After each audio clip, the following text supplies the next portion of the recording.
नमस्कार, मैं अभिषेक और आप देख रहे हैं मुंबई क्राइम टीवी।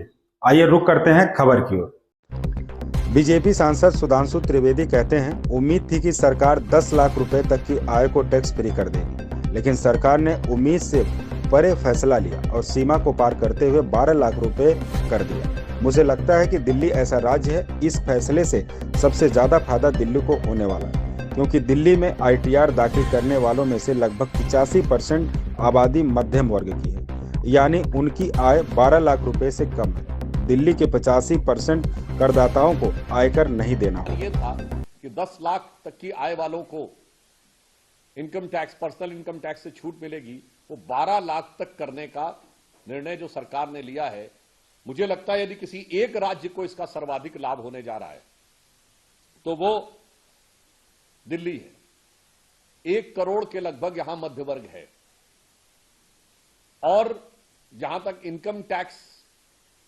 जो लोग रिटर्न्स फाइल करते हैं, उसमें दिल्ली में इनकम टैक्स रिटर्न फाइल करने वाले लगभग 85% लोग ऐसे हैं जो 12 लाख रुपए से कम की आमदनी में।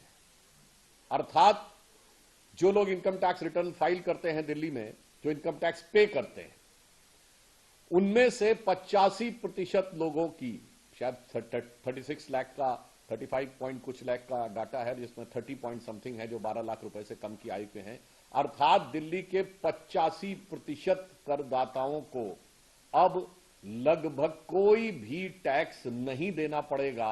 मुझे लगता है इससे बड़ा युगांतकारी निर्णय नहीं हो सकता है।